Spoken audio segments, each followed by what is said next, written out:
Almost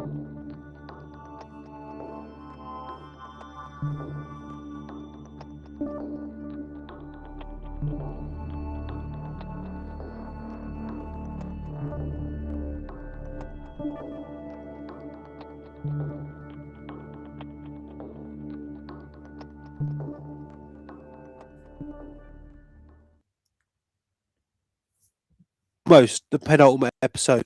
Almost the penultimate episode. We've only got 3 more left. Obviously, we know all the finals are set Division 2, and then obviously tomorrow, Div 1 and Prem and National Prem. So, yeah, I mean, it's been a weird season, but it's almost It's been over. a very weird season. It's been good. I like all the finals. We're obviously going to get into the ones that are happening tomorrow. We will be there bright and early. I will be there bright and early tomorrow. You'll be probably no, you won't be asleep. You'll be working. There's Jeff there from for the Prem game, and he probably won't do any content because he's lazy. And yeah, No. I'll be there bright and early. And he's depressed that Arsenal got beat. Yeah, he is. Yeah, I don't football.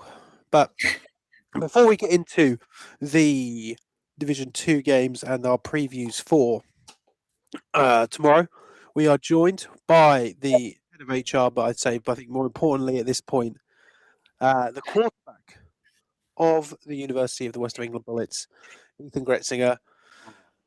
It is an interesting one. Ethan, how are you doing? I'm doing all right, man.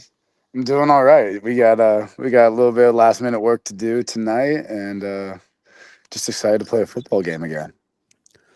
So, I mean, let's talk about it. Let's be frank. Not a UE Bullets-esque season, in the sense of not going fully undefeated, and especially that second Durham game. Right. Is that weighing on your mind at all, or is it just one more game, another game, fresh slate? It's just another football game, right? Like, you can add a bunch of connotations to the game and add a little extra this and that. It's a good thing for British American football at the end of the day. That's what we like, right? Got nothing but respect for those guys over there. You know, they put together a great season, but you know, I think we got hot at the right time. So I'm excited just to play a football game on Tuesday. Absolutely, what you just said. A lot of people for years have been complaining about UE's dominance, and they've said it's ruining the sport. It's bang, bang, bang. It's a nice season. It's a fresh season. Obviously, you're part of it in the sense that you're in UE and you're not in that as dominant team. But I'd imagine, is it more enjoyable to be playing as part of it rather than turning up and going, well, we're just going to steamroll everyone? I mean, yeah, I think it's fun to play competitive football games, right? It's fun to play games where you got to keep grinding and getting first downs, right? Instead of having it just be a one play, 80-yard drive, especially if you're playing on a field that is actually only 80 yards to one play, 60-yard drive, right?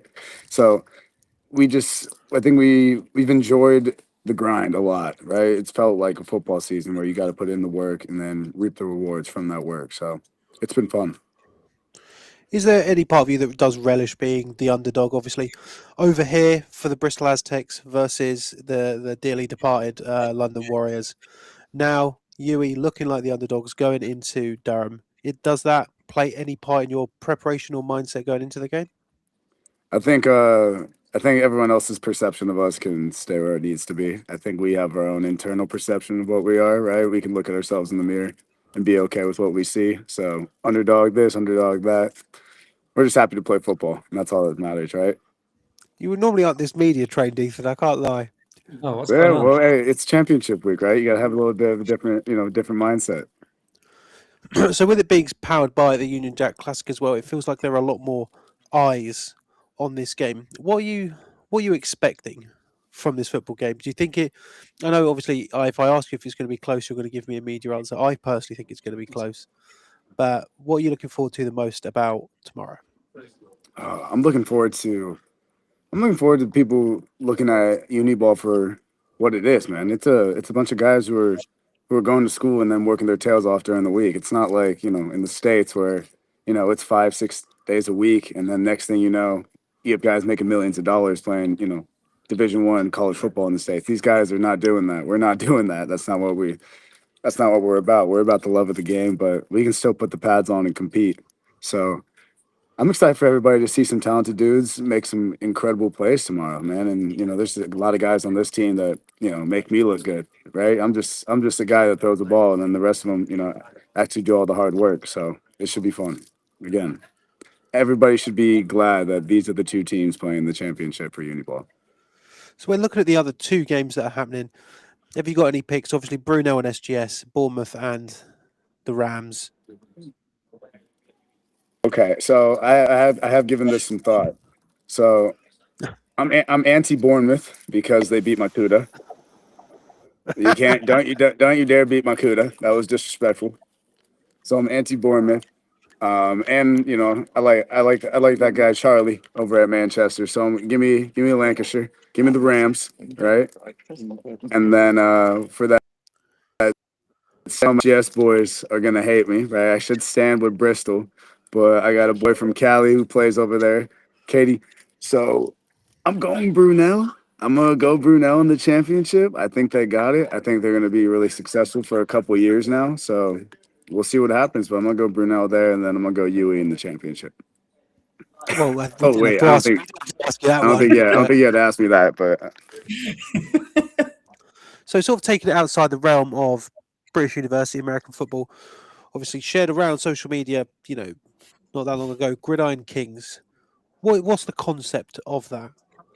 so Gridiron Kings is co-founded by myself and UE and Aztecs and former GB player Harry Buckland. And what we're doing is we're going to create the gold standard for UK and European athletes out here in the UK or in all of Europe to finally get verified results. Go to high level combines and have an official recruiting database that is actually beneficial for the guys out here in Europe. I was lucky enough to grow up in Southern California where recruiting exposure and camps and combines and getting ranked and getting verified results were something you started doing when you were 12 years old, right? I was 12 years old going to a Nike Spark camp. I had a Nike Spark rating by the time I was 13. And the guys don't have that opportunity out here. And you know me, I'm trying to become, a British citizen out here. So this is where I'm here to stay. I love it out here. And I just want to be able to give back to the football community who's already given me so much. And I think this is the best way to do it, right? We want to get an official database that we can have, the number one ranked player in all of Great Britain, right? We haven't been able to say that before. We haven't been able to go, oh, he's a top 10 DB in all of the UK, right? That just hasn't been an option for us. But now it is. It's coming soon. We got our first combine on April 12th, and God, I'm so excited. I'm just so excited for this next generation of athletes, right, to get this opportunity. So how are people going to be able to sign up to the combine? I'm So, not going, by the way, everyone. hey, I mean, if you need to compete, you need to compete. I get it, But we have a registration form out on our social media at gridiron.kings right now. It's on our Instagram story, and then I will link it. We're also going to link that registration form in our bio, right? And it's just the beginning, right? We're still putting athletes on the site. We're at about almost 100 athletes right now. We want everybody to sign up. We want everybody to get an opportunity because rankings are harsh, right? You might not get ranked your first time around, but you keep attending combines, you keep putting in the work. Maybe something clicks for you. We've already had athletes send their Gridiron Kings account to NCAA coaches and receive offers based on their account. So it works. The metric works. People are using it already. We're getting viewership, and it's just the beginning, man. So when we did our sit-down interview over at the lovely Pinewood Studios, I think I asked you a question about what do you want your legacy to be in terms of the Bristol Aztecs? What do you want your legacy to be in terms of being a UE Bullet? I want to be one of the. I want to be the only quarterback, right, to be a part of a team that got the first ever six championship in all of Uniball history, right? I think there's 3 teams that have 5 championships, and our head coach talks about we'd be the first, right, to have 6, and that's what we want, right? That's the goal, right? What's in a revolver, right? You got 6 bullets, so we gotta fill out the revolver, right? That's all we gotta do. Is that you giving a preview of the UE Bullets championship T-shirts? That let's be real, they're Man, probably you know what? already. You know what? Honestly, I give myself a little bit of credit there. That was just right off the dome, and I love it. So I mean, So tomorrow is obviously like a massive day. Do you think how different do you think it's going to be between that second game and now? Because that second game was very uncharacteristic. I'd argue both from a UE Bullets team perspective, and I'd argue personally as well. Yeah, I mean, I think we're going to be a completely different team. But at the end of the day, I think you can catch us any day of the week and twice on Tuesdays. I guess you're going to have to face the Bullets regardless. So it's going to be a good game. It's going to be a battle. We went 1-for-1, and now it's time to see who wins best of 3. I mean, I've got no more questions. So Ethan, I mean, I guess this is the time to plug anything, whether it be the game, whether it be Gridiron Kings, just let it rip. I mean, no, I'm just, you know me. I'm just happy to be here. I'm just happy to be head of HR still, and once the game's over, right, we can get some, and get you some realness going, and maybe some unclippable content. That's one last thing. Do you feel more pressure as the QB of the UE Bullets or as the head of HR trying to be HR like? This is really hard for me to be actually, PR trained here. This was tough. It took a lot of willpower. Maybe one less snus being popped. This took a lot. But I would say the pressure of being head of HR is probably taken over. So you're in first, Durham. You got the head of HR going. But I mean, with that, Ethan, we'll see you tomorrow. Good luck in the game against the Durham Saints. And yeah, I mean, not too much luck though, because the Saints are my boys. Hey man, to each their own, right? To each their own, my friend. To each their own. Hey, but I'll see you tomorrow, yeah, Tubbs? Yeah, brother. All right, try not to stay out and get stuck in Loughborough after the game. I don't think there's too many pubs around there, all right? Well, I think we'll find out, but we'll see. Yeah, we'll find out. We'll see what happens. We'll find out. All right, fellas. Right, in a bit, bro. Hey, I appreciate you, boy. We'll see you tomorrow. In a bit. I mean, yeah, he's such a lovely guy, isn't he? Yeah, lovely bloke. Yeah, lovely bloke. But I mean, it's like it is the biggest game. Obviously, it sounds cliche to say, on the biggest stage, it's the biggest game. But when you look back on the UE Bullets of the past, you could argue that game against Durham at the end of the 22-23 season wasn't really the biggest game. We knew where that was going to go. Whereas you look at this one tomorrow in the starting at 7, that is the biggest game. By there is no doubt in my mind that is the biggest game that could possibly be put on, because I don't know where it's going to go. Same for the other two. So what we're going to do first, we're going to talk about Division 2 first, and then we'll get on to our previews. Good week for Division 2. Great week for Division 2, I think, personally. The finals are set. It's going to be Cambridge versus Lancaster. That's a great game of football, I think. That's a great game of football. Lancaster could do something amazing. Same as the UE Bullets welcoming the QMBL Vipers to Hillside Gardens. Looking at the scores, Lancaster taking the victory. Let's start with that one. 7-6 over York. They managed to get the playoff Roses battle off of their record. What do you think about it? Honestly, I think everyone predicted it to be a close game anyway. But for it to be such a low-scoring game, it's like that was just a real battle of grit and who wanted it more. And it is really nice to see in semi-finals and in finals the games being close. We've not really had it for a long time, in that it seems every single game going into a final, no one knows who's going to win. And it's like that I can't remember the last time that happened. And that's gone into the semis as well. They've all just been really, really close. But I mean, you look at Lancaster, I mean, probably the team with the biggest point to prove in the entirety of Uniball, not just in Division 2. Obviously, losing the coin flip to LJMU. LJMU are going up. Lancaster then in the first round of the playoffs, let's be real, battering LJMU.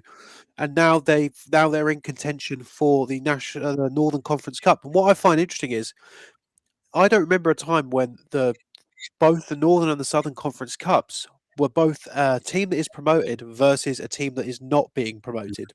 Both of them are. And we've not seen it since, I believe, the Liverpool Raptors, probably 4 or 5 years ago now, winning it whilst not being promoted, whilst both the UE Bullets 2s and Lancaster have that opportunity to do that. But yeah, I mean, Lancaster have honestly, like you look at Lancaster season, you're just going, oh god, you're just sad for them at this point. I think not in a way of like being sad that they're that not being sad's the wrong word. You're just like, God, you really could have done something here. You could have got promoted, and I understand that. They would have, wouldn't they? If the games went ahead, they would have like. Yeah, it's as simple as that, and it does make that Cambridge game very interesting because Cambridge, on the other hand, have really have been phenomenal. Obviously, getting promoted, thanks to DMU, of course. Well, not being helped by DMU, of course, but now again, it's another interesting point that you've got the UE Bullets and the Cambridge Pythons, both of which in the first round won their first ever playoff game, both winning their semi-finals, both on the doorstep of a championship. And that is the sort of thing where if it is Cambridge and the UE Bullets who do come out on top in both of their games, that's one of the ones where you're like, gosh, I do wish that there was a North-South Div 2. One day we'll facilitate it at Depth Chart Sports. That's the goal. None of this regional all-stars nonsense. But one day we'll try and facilitate it. But looking at Cambridge, 30-14 over the Jets, I'd say not much, not that. I'm surprised by the scoreline, from Cambridge to be able to do that. Can't say I'm massively surprised with the result, but I think it sets up Coventry nicely next year. I mean, they were. Let's be real. Coventry were bad in Division 1 for 3 or 4 years. They were not. Yeah. They were one of the worst. They were the worst Div 1 team that somehow managed to stave off relegation for 3 years, getting one win and that being enough. And it's very. I'm not surprised they're staying down. I did like them to go back up, but I think it sets up Cov nicely for next year. Yeah, I think as much as I hate to say it, because obviously back the beef and all that, I think that they look. Obviously, we don't know what the divisions will look like. We don't know whether there'll be some shifts. We don't know what's going to happen with them. But I would say an really early call, and that they'll be the favourites to go up in their division. I think that's completely fair. I mean, you look at the Midlands, very well potentially could have UEA in it. Who's coming? Edge Hill, Liverpool, and then who's coming down from the Midlands? Leicester. Like it's going to be an interesting one. Like I can't wait for the schedule release, but we've got to get through this season first. And also Uniball Awards coming March 30th probably, or the weekend. We've not decided yet. There's a result that has to happen tomorrow, which will determine what day it's on. So don't look into that too much. But yeah, I think Coventry set themselves up nicely for it. But Cambridge going up, I think Cambridge going up is an interesting one because let's be real. If the University of Cambridge buys in a little bit to their American football team, could start a very dangerous trend in Cambridge. Yeah, it could really push it with the resources they've got, with how big of a university it is. It could, as you said, if the uni buys into it, it could steamroll and end up being quite a big program.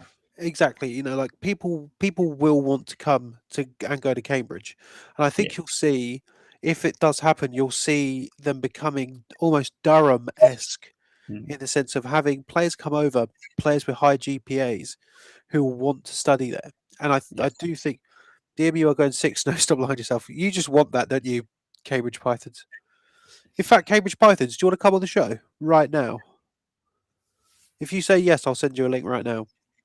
I'd be interested to talk to Cambridge actually about their games because we've not actually had Cambridge on because I like, and it's got to the point where I don't know which Division 2 final to go to. Yeah, because obviously, like the UE Bullets one is down the way, but that Cambridge Lancaster game, like that's given me like almost Bournemouth versus Lancashire levels of goosebumps. I'm like, I don't know who's going to win that game. And if Lancaster win it, obviously it's a really good feel-good moment. If Cambridge win it, it's a real good feel-good moment. But, you look at the other side, QMBL versus the UE Bullets. QMBL 20-6 over the Titans. From the score wise, they were streaming it on Instagram.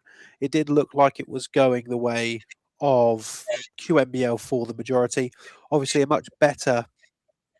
Hang on. Oh, the memes have dropped. We'll get into that. We'll get into it at the end. I have a meeting in a half an hour, but go on. Okay, hang on. hang on. Yeah, you look QMBL were leading that one. A much better performance than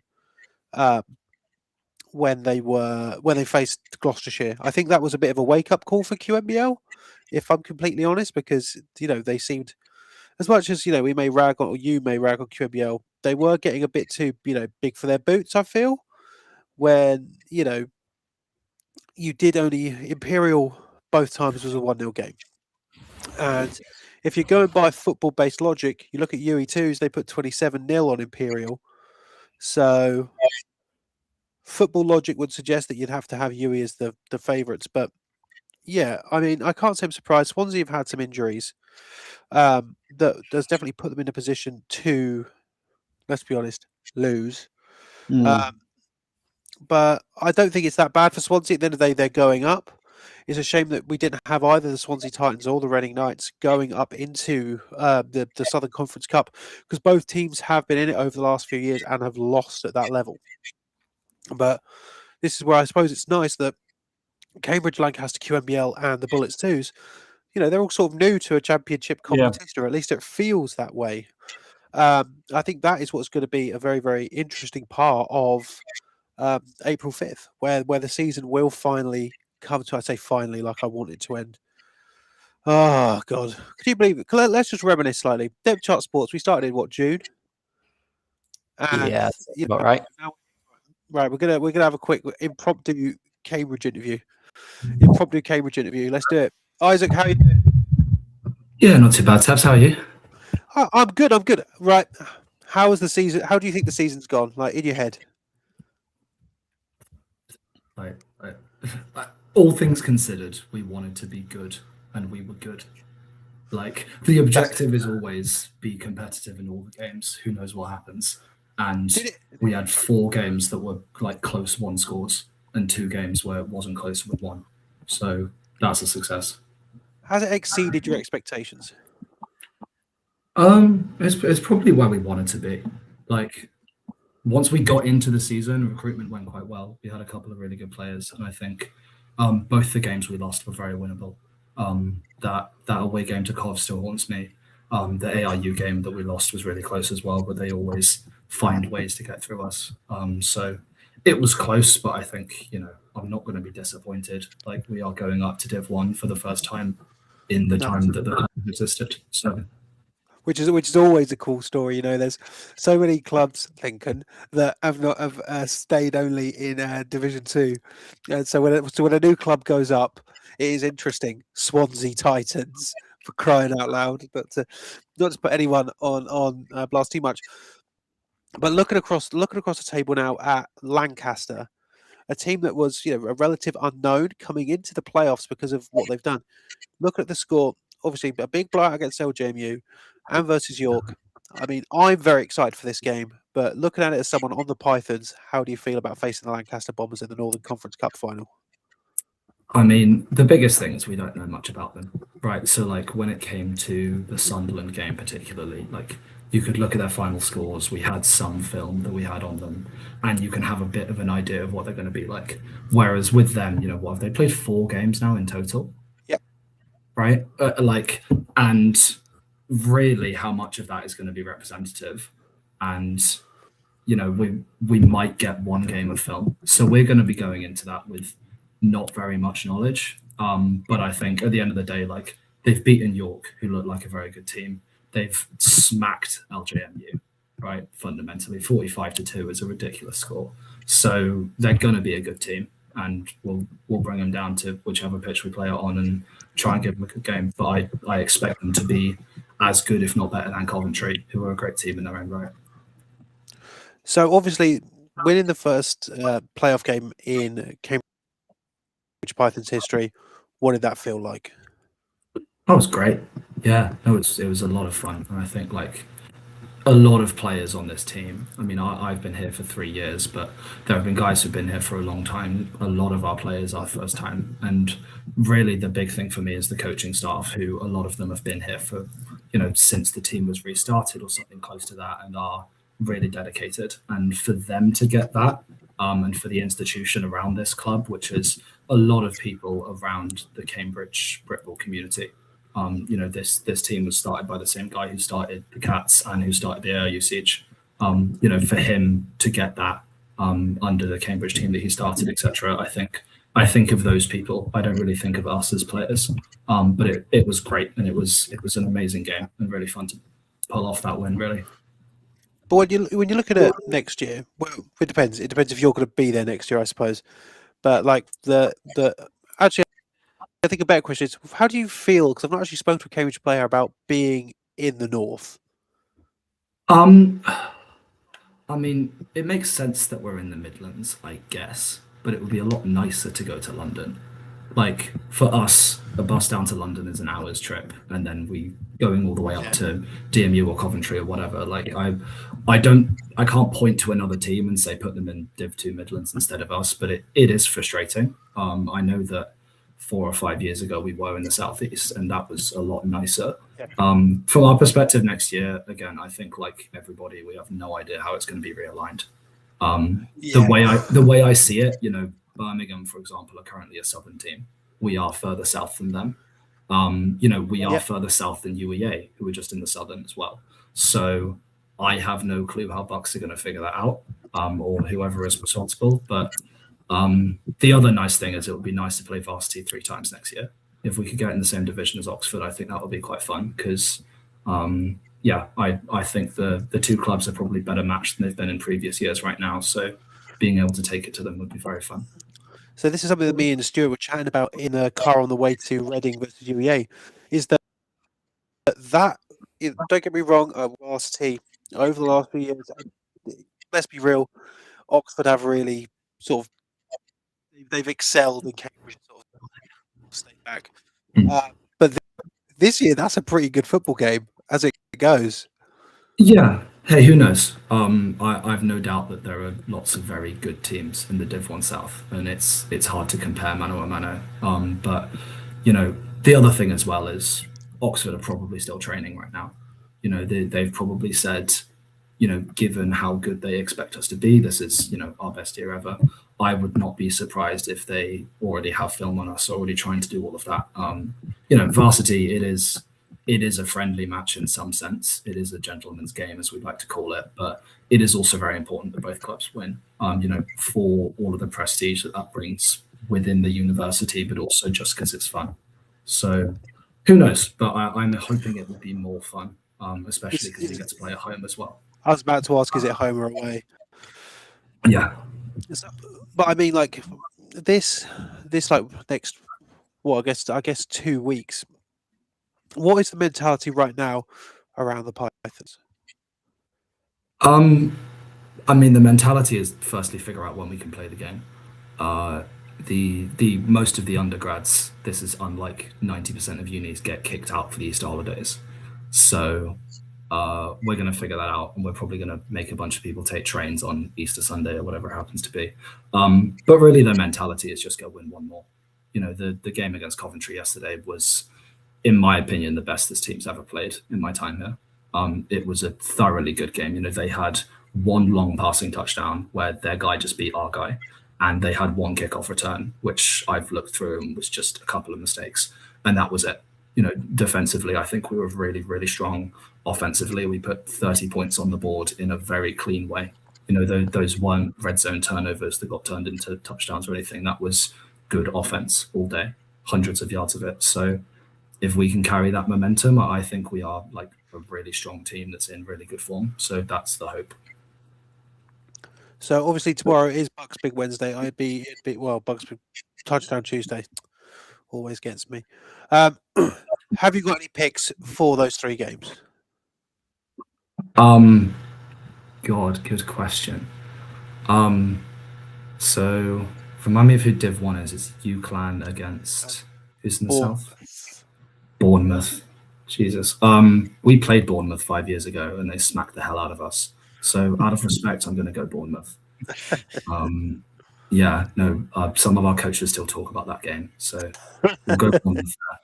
Prem is Brunel and SGS. Not an opinion of the Cambridge University Pythons. I don't like SGS. We'll go Brunel. And the national is UE Durham, right? Yes. Durham was my second choice uni, so we'll go Durham Saints. Cool on the place. I mean that's a good enough reason. I mean those are all my questions, Jamie. Unless you've got. I just need to ask, because it's been a question in the Depth Chart Sports community for quite a while. Can you either squash or confirm a rumour that the Cambridge Pythons previously had Marines playing as linebackers? No, he played O-line.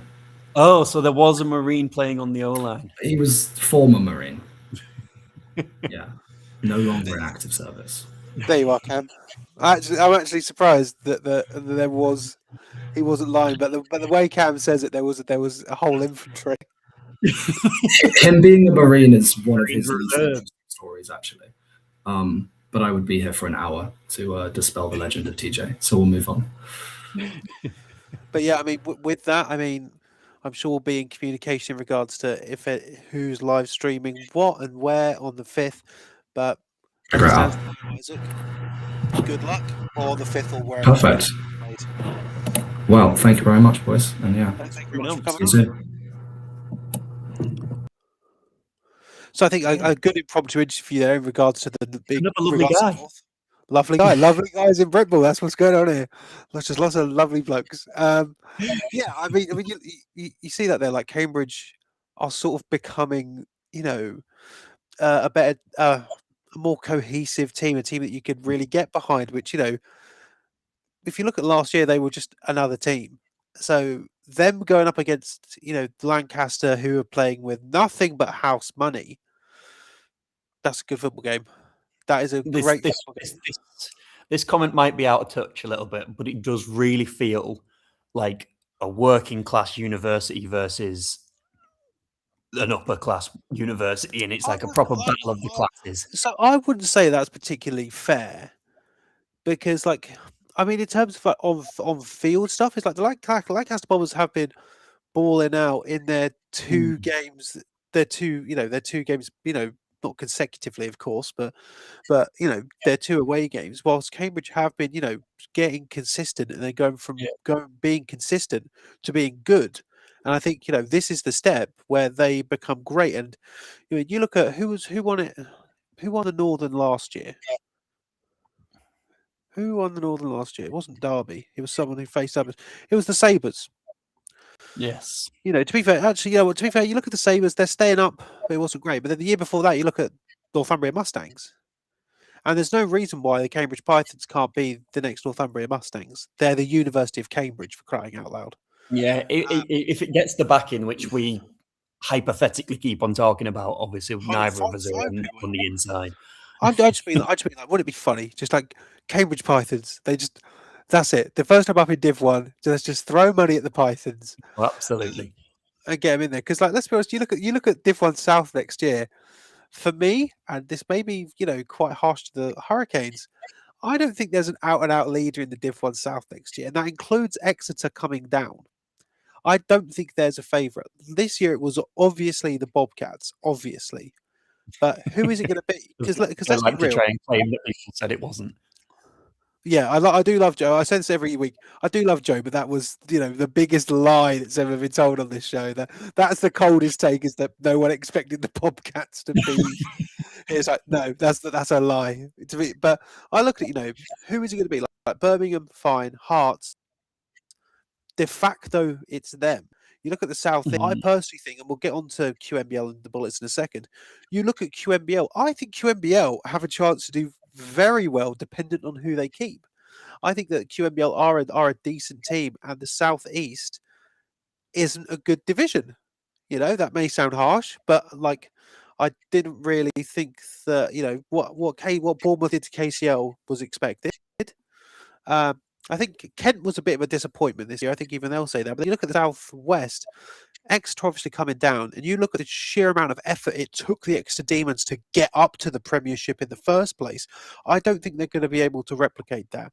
You look at the Barracuda. The Barracuda, if they get an offense going, then they'll be, a top flight team. But their head coach James Gilchrist is leaving, which we look at the team like Reading a few years ago. Head coach leaves, it's good. You look at the Leeds Griffins this year. Head coach leaves, bad. It's a flip of the coin. But you look at the South Division 1 next year, there are no favourites, which is interesting. Whereas you look at the North, let's be honest, if it's not the Green or it's not the Napier Knights, I've got no clue who it is. And especially, to be fair, I'm talking about this from a Cambridge perspective. Put them in the South. Put them in the South. Just put them in the South. Because obviously, I think it's very good points that there's teams in the North or in the South that are more northern than like Cambridge. the one for me is Brum. Like, yeah, Brum's the weird one. Yeah, absolutely. Especially because you've got Brum and then Warwick, and they're quite close together. Warwick are in the north. Well, no, so I don't remember what it was. Warwick slightly lower, I think, than Birmingham, and Warwick are in the north and Birmingham are in the south. Doesn't really make sense. But then I think Warwick could be in for a little bit of a rude awakening if Leeds come down, because then there's going to be one too many teams in that northern Premiership bracket, and I think the team that's going to be coming down to the south is going to be Warwick. But we've got to get there first. So we will get there, but of course we need to talk about Division 2 South. QMBL again. I'm not surprised that they're here. I'm not surprised. I thought it would be QMBL and Reading as the final. Doing a bit of a shift here, looking better than they did against Gloucestershire. I mean, all credits to Gloucestershire in terms of that one. But being at that UE Bullets game versus the Reading Knights, obviously the Reading Knights, I backed the Reading Knights from day one. I thought the Southern Conference Cup was going to be going through Reading, and it was very evenly matched. And Reading conceding 2 safeties did not help at all whatsoever. Of course, it doesn't. But the UE Bullets had their back up against the wall. Reading had scored a great touchdown on this, tremendous drive that Holman, their QB, absolutely gunsling this ball. It was absolutely fantastic. But the UE Bullets, they lined up in quads, left a man open. Reading thought they knew what the play was, digged it over the top, and that was enough. That was enough. And another safety came for Reading, but it was very, very, very, very defensive game. And now with the UE Bullets 2s beating the Reading Knights, the Southern Conference Cup game goes through Hillside Gardens, which I think is going to be big for them, because the UE Bullets ones, their season will be done. Their season will be done tomorrow. I think that UE Bullets 2s game, I think, has the opportunity to have an incredible atmosphere. Dependent on those UE1s players all coming down to support the UE Bullets 2s, because much like the Cambridge Pythons, as I said earlier, this is their second ever playoff win. Both of those teams are on the run of a lifetime, but the UE Bullets looked very, very impressive. And this is also just surmising. I would predict that the UE Bullets ones will also happily help prepare for this, prepare the seconds. Whereas obviously Cambridge don't have anyone that they're preparing with. They have their offense and their defense. There's no better team to prepare against than not Cambridge. QMBL. And this is it, right? It's like QMBL have got a hard task here, where you look at the results. I think UE beating Reading is more impressive than QMBL beating Swansea. And obviously, I know that I suppose, between us and inside Brit, but I'll also thank you to Stuart, who did come and be on comms with me yesterday, which was good fun, considering that we've never done commentary before. I thought we had a good old time. I'd be hard pressed to say that the UE Bullets 2s were the slight favourite going into this game against QMBL, just because of how much QMBL struggled versus Gloucestershire. Then you have to look at the Swansea side of things. Swansea obviously losing to Gloucestershire. Basically, it's Gloucestershire are my litmus test for both of these teams, because at the start of the season, the UE Bullets, beat the brakes off Gloucestershire, but that was a different Gloucestershire team. Like, I do love Gloucestershire, but that game was terrible. It was awful. They're going up against Swansea, beating Swansea, and QMBL not being able to get it done too much. I think the UE Bullets 2s are a bit too tricky for that. But on April 5th, we're going to find out. And I really do hope it's going to be my aim that both games are live streamed. How I'm going to facilitate that, I don't know. But I think, between Cheers Mate and with Touchdown UK doing the Cambridge versus Northants game yesterday as well, I think that there is a space here that for the first time, both of the Division 2 games, both the Southern and Northern Conference Cup, are live streamed because And they should be. They should and I think that's been a real it's been a shame for years that that's not been possible, and that BUCS haven't put anything into it. And I think that it's just not. Well, as I spoke to head coach of the UE Bullets 2's, Sam yesterday, and I said, let's Hillside Gardens. They obviously have Cheers Mate for the ones games. It's like this is a championship game happening at Hillside Gardens. Do you think that they would get Cheers Mate down to do it? Because I think that's a worthy game to don't get me wrong. I understand regular season stuff, but the Division 2 Southern Conference Cup, put the twos on display. Put the twos on display. I really, really hope that is the case. I can see it already. I'm streaming it. Ethan Gretz and Quinton Wimmer on commentary, just having a good old time. You can just see it, can't you? And this is it. And when it comes to Cambridge and Lancaster, I don't know what that is. I've already reached out to Cambridge because, of course, it's dependent on when the game is played. That's a game that I really want to see, and even if that's a case of me going and doing coverage for Bristol, for UE and QMBL, I think that's to be able to go back and watch Lancaster versus Cambridge is something that I'd very much enjoy doing.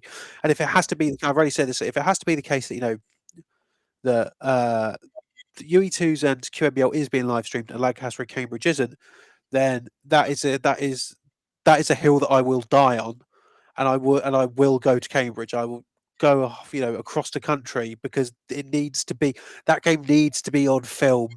It needs to be watched backable. Do you know what I mean? So that'll be something, but obviously it does depend on a result tomorrow, sort of, and I can't really discuss it because it's a bit, should we talk about it? The fact that discussions have already been had. I think that we shouldn't, but then we do know, and I don't think this is breaking news, and I hope it wasn't told to me in secret. I'll put it like that. And I did say, was I able to share it, that the game between whoever wins the Premiership game, Brunel or SGS, the winner of that game will host the game against Leeds Beckett. So we know that if it's Brunel, we're doing it, and obviously SGS wins, that will also be live streamed as well. So that one will be a good one, depending on that what day that's on. Let's get into Tuesday. Let's get into tomorrow. Touchdown Tuesday. Let's get into it. 3 of the most exciting games of all time, as far as I'm concerned. Let's start with the Rams and the Bobcats. I love this game. And don't get me wrong. Is it another disappointment for me that I'm not commentating any of them this year? Yes, of course it is. It's something that this time of year is a bit up and down for me because I'm excited. The seasons we've got to these finals, but then commentating at a professional level for 2 years for the ELF professional level, and commentating British American football for 3 years, 4 years, with my focus being primarily Uniball, that I'm not commentating it. Obviously, nothing is sort of you don't deserve anything, but for me it's very silly, because one of the goals that like I have in life is to commentate at least one BUCS final at some point. I'd give up all the ELF stuff just to be able to do one, and it's not happened yet. And I look at Brunel versus SGS, and I don't really mind that one. Like that one, okay, yeah, that's fine. I've commentated enough Brunel games this year. Hey man, I look at UE versus Durham. I got to have a very, very what I think another bucket list one, being able to commentate UE versus Nottingham the second time around.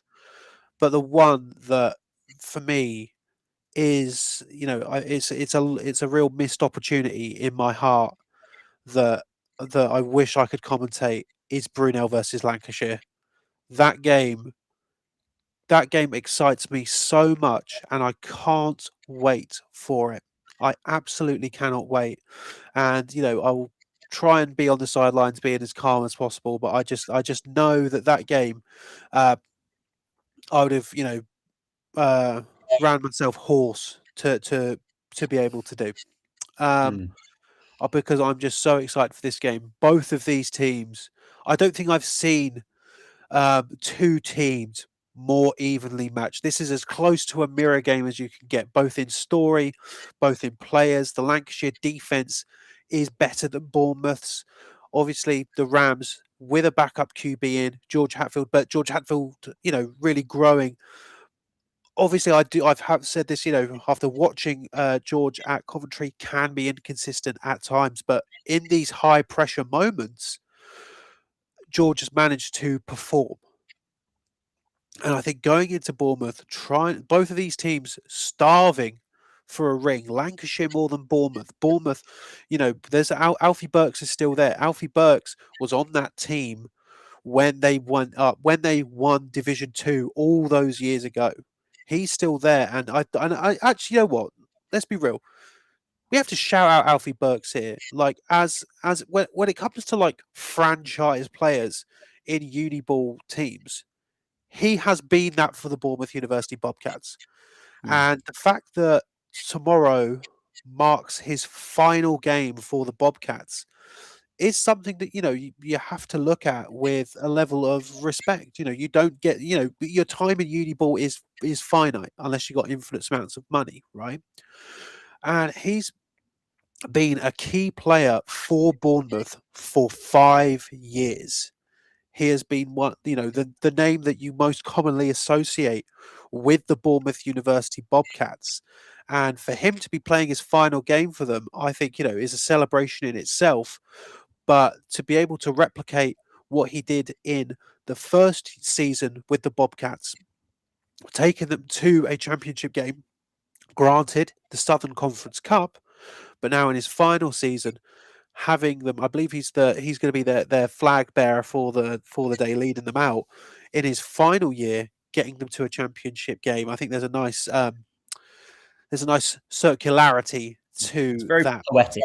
It is. But then on the Rams side of things, you look at their time in Division 2, that the game that obviously should have been, and it really should have been for the final, the Northumbria Mustangs versus the Rams. That was the one that we prophesied was going to be the Northern Conference Cup final in that year.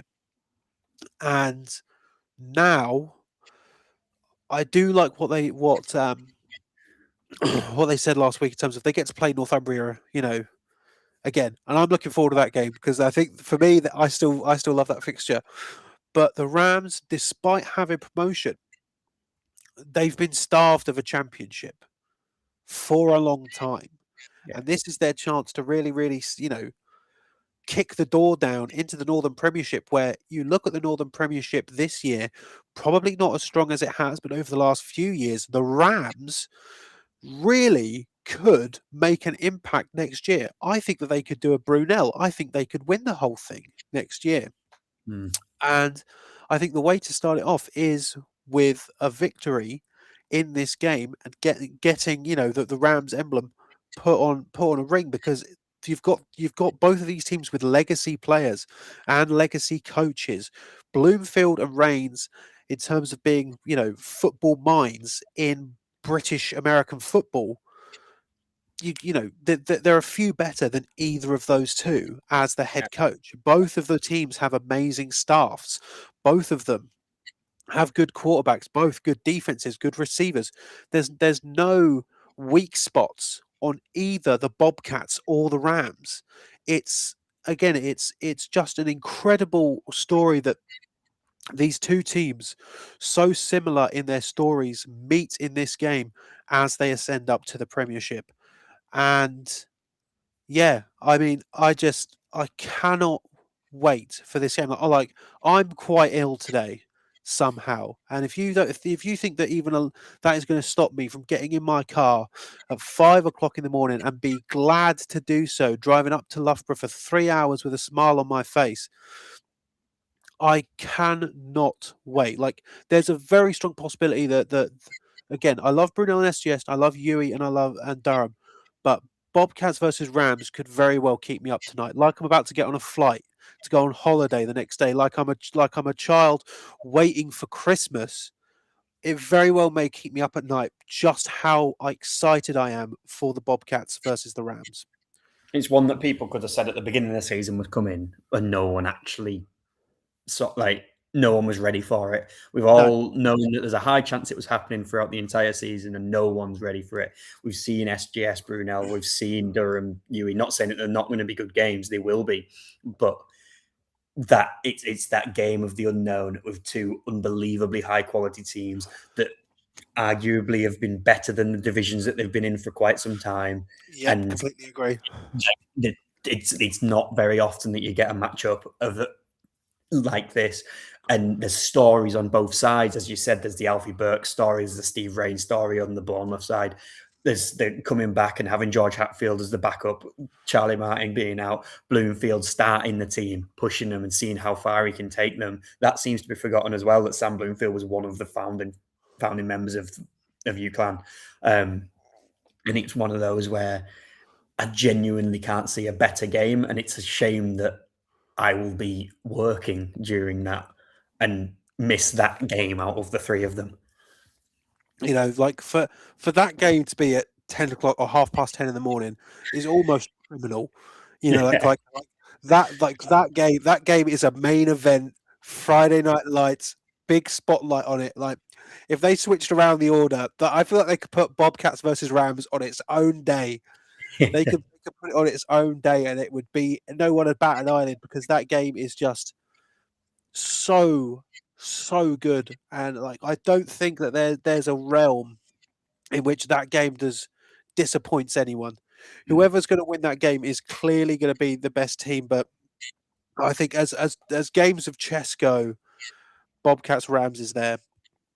And we're not going to talk about Bruno versus SGS. It's absolutely a game as well, which could happen again next year in the final. Yeah, exactly. And that's the impressive thing about it, is they're both set up in a way in which they could both very easily, and it's obviously a year away, but could very comfortably be in the same position again next year. And I wonder who they'll be facing, but that'll be an interesting one for next year. Loughborough.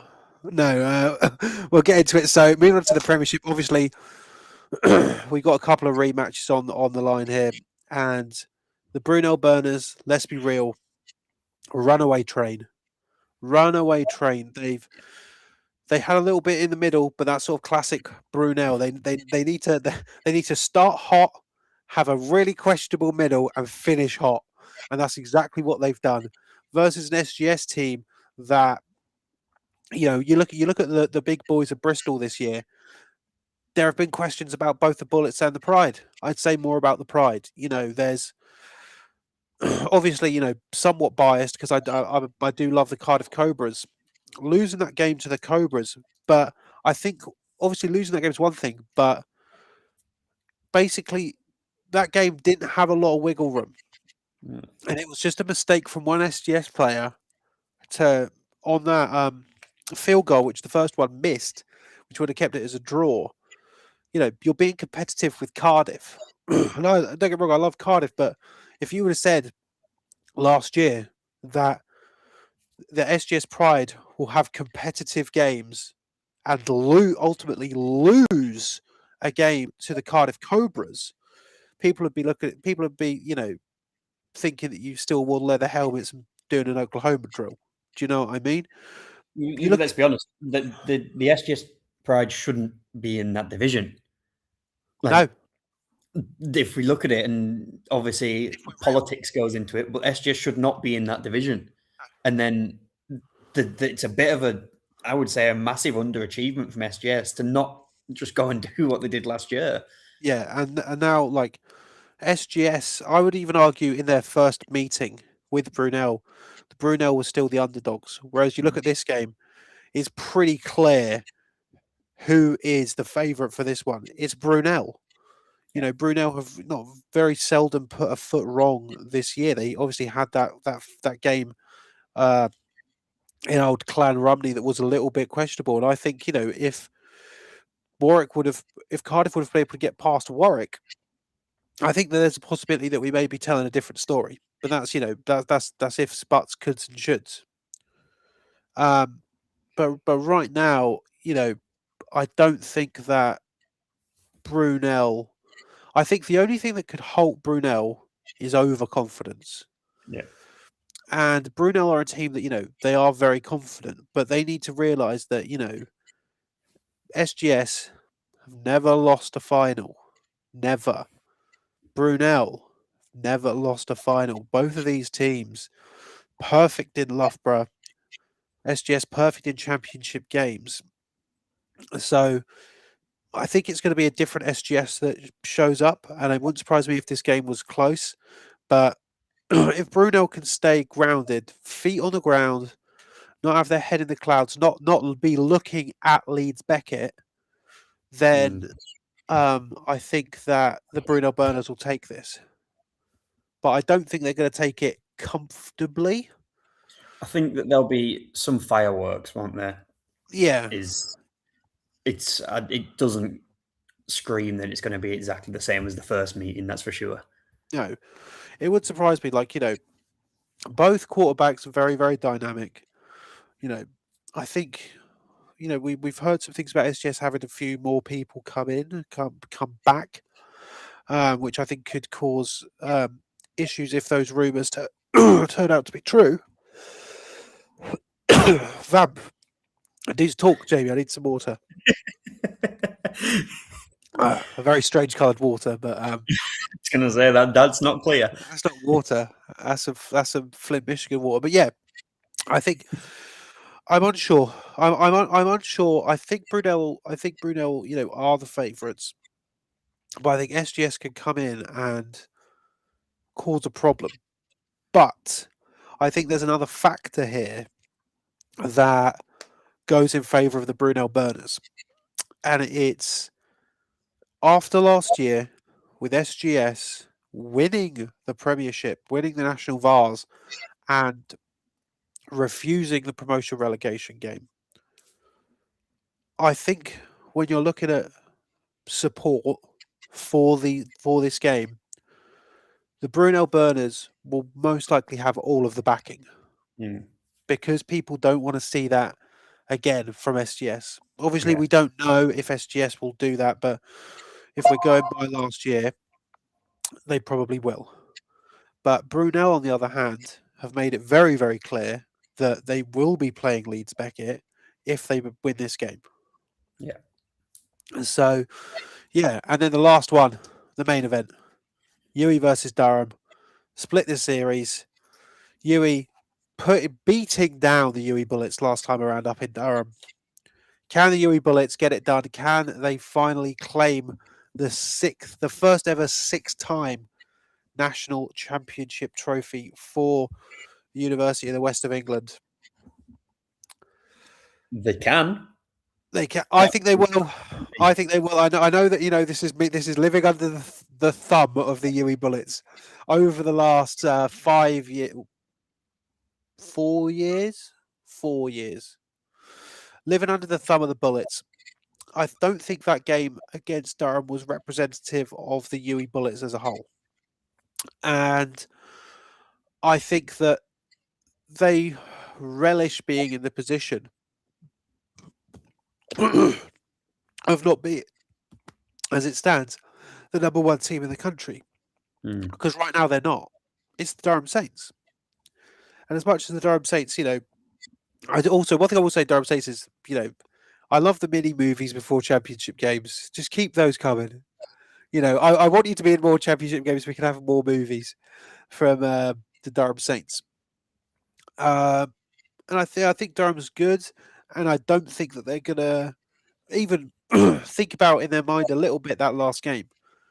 But I think the Uwe Bullets are a bit more calm and collected. They've been here before. Not saying Durham haven't, but it was a bit different gravy. Don't get me wrong, I do like the narrative of, Jadrian Clark was the QB that 52-0 Durham a few years ago, and now he's the OC, and Durham can beat a Jadrian Clark Uwe Bullets team. I think is an interesting one, but my pick is Uwe.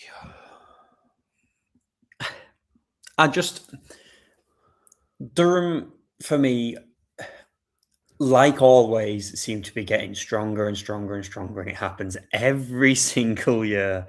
And they're just, it's not like they're just a bunch of imports that don't. In previous years, it's been a lot of high quality players, but it doesn't feel like they were one unit. It felt like they were at the start. This time it feels genuinely, from watching all the videos, from seeing how they react with each other, it feels like they are a team.